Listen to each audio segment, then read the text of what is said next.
moi, l'origine, c'est que mes parents ils sont originaires de Niarem. Et justement, Serine Touba avait appelé Niarem Diariem. Voilà. Excellent. Alors, Niarem, en fait, c'est aussi la ville d'origine de Cheikh Anta Diop. Donc, d'abord, c'est le bord. Alors, donc, fondatrice et directrice générale de Diariem Invest, une plateforme innovante dédiée à l'investissement immobilier et à l'agrobusiness au service de la diaspora africaine. Inspirée du modèle traditionnel de la tontine africaine, son entreprise propose une approche moderne et inclusive du financement, permettant aux membres de la diaspora d'acquérir progressivement un bien immobilier, terrain ou maison, grâce à des modalités de paiement souples et transparentes. Soucieuse de bâtir des ponts de confiance entre la diaspora et le continent africain, Madame Omissal organise régulièrement des rencontres de réseautage et d'échanges tels que les événements business afin de promouvoir une culture d'investissement consciente, collaborative et durable. Convaincue que la diaspora représente une force stratégique pour le développement de l'Afrique, elle s'engage à fédérer les capitaux, les talents et les projets dans une dynamique de retour, d'ancrage et de prospérité partagée. Madame Omissal, vous avez la parole pour nous parler de relier, investir, bâtir la diaspora africaine comme force de transformation. Merci beaucoup à Montréal pour parler d'investissement et de diaspora. Et je suis d'autant plus honorée d'être aux côtés de M. Boubacar Boris Diop et du professeur Fall et de tous ces éminents intellectuels qui sont là aujourd'hui. Avant de parler en fait de cette question, je voudrais faire un peu l'historique de ce regard sur l'Afrique et sur la diaspora. Aujourd'hui, on peut dire que l'Afrique, c'est le continent qui concentre tous les regards. L'Afrique concentre tous les regards parce que c'est là aujourd'hui où les taux de croissance sont les plus élevés. Quand on regarde le taux de croissance, par exemple, du Sénégal, il est à 8,3%. Au Congo, 6%, Côte d'Ivoire, 6%. Mais la moyenne de l'Union européenne est aujourd'hui de 1,1%. Quand on regarde la Chine qui est de 4% et la moyenne mondiale est de 2,8%. Donc on comprend qu'aujourd'hui l'Afrique a vraiment l'avenir devant elle. On parle très peu des pays africains parce qu'il y a toujours cet afro-pessimisme qui fait qu'on dit souvent le problème des Africains, c'est les Africains eux-mêmes. Donc ce qu'il faut, c'est remettre en chantier ce panafricanisme. Rétablir les relations de confiance entre les Africains eux-mêmes. Il faut exploiter au mieux la ZLECAf et la CEDEAO. Aujourd'hui, la CEDEAO, c'est un marché de 15 pays qui fait 300 millions de consommateurs. Il faut aussi créer des synergies entre l'Afrique et ses diasporas. C'est très important. Deuxièmement, l'Afrique, c'est le continent qui porte la promesse d'une énergie démographique dynamique. Si je prends le cas du Sénégal, il compte environ 18 millions d'habitants avec une population très jeune. 60% de la population a moins de 20 ans. Mais le chômage, il avoisine les 30%. Cela explique malheureusement toutes ces pirogues qu'on voit s'échouer en Europe parce que les jeunes sont à la quête de travail. Mais bien que cette démographie soit un défi, cette démographie est également un atout.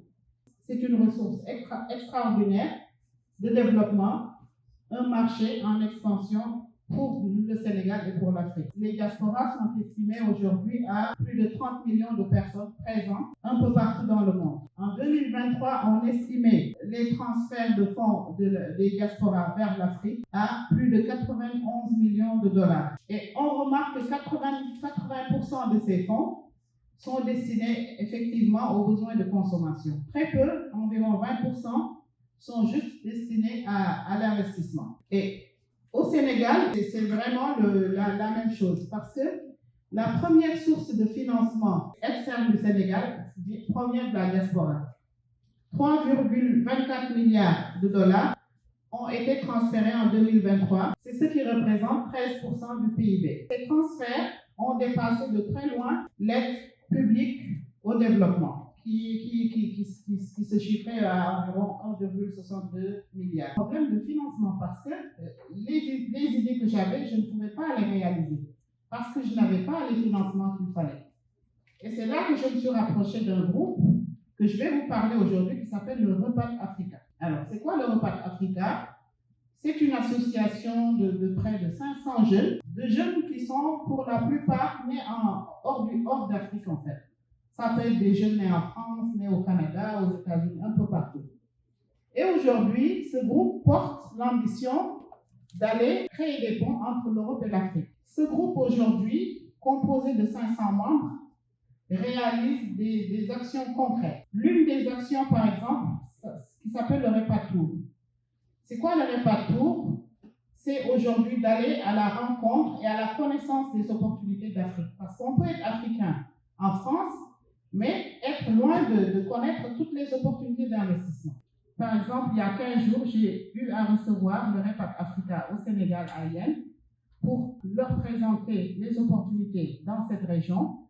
Et deuxièmement, pour leur présenter également les opportunités du port de Ndayane, qui est l'un des ports futuristes les plus grands de l'Afrique de l'Ouest. À part le Repat Africa Tour, aujourd'hui, le Repat Africa a développé ce qu'on appelle le Repat Invest. Le Repat Invest, c'est un fonds d'investissement qui permet de faire des levées de fonds pour ensuite les investir dans des entreprises stratégiques et innovantes en Afrique. Ainsi, entre 2024 et 2025, le Repat Invest a pu lever $580 000, ce qui équivaut à 500 000 €. Alors, ces 500 000 € ont été injectés pour 200 000 € à une entreprise qui s'appelle Kemet Automotive, qui va fabriquer des voitures électriques made in Africa. 231 000 $ ont été injectés à une start-up spécialisée dans les fintechs et qui fait du transfert d'argent. Parmi ces défis, un carré d'or pourrait propulser l'Afrique vers une nouvelle ère de prospérité. Donc, le premier défi, c'est l'intelligence financière. Plus qu'un outil aujourd'hui, c'est une nécessité sociétale.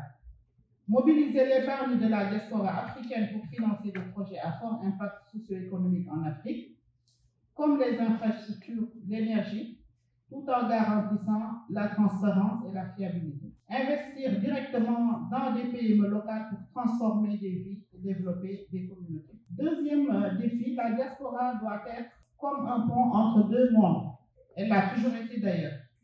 Le retour croissant des talents de la diaspora devrait être exploité de manière stratégique. Pourtant, un défi demeure. Comment faire de telle sorte que ce retour ne soit pas seulement un mouvement de personnes, mais un saut qualitatif en termes d'innovation, de transfert de compétences et d'investissement productif. L'alchimie entre les compétences acquises à l'étranger et la connaissance du marché local est essentielle. L'appel à la collaboration entre les entrepreneurs de la diaspora et ceux du continent est crucial.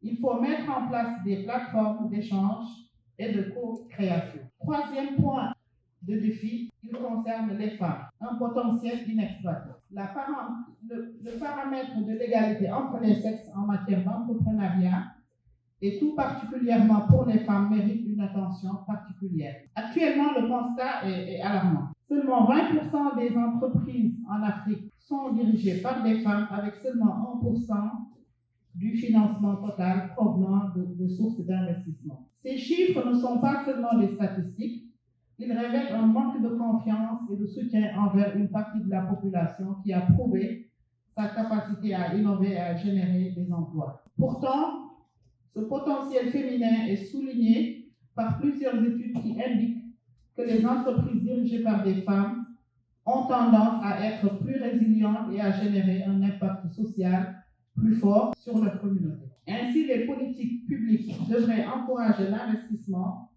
dans les entreprises dirigées par des femmes, mais aussi cultiver un environnement où l'entrepreneuriat féminin est valorisé. Le quatrième défi, c'est repenser l'éducation économique.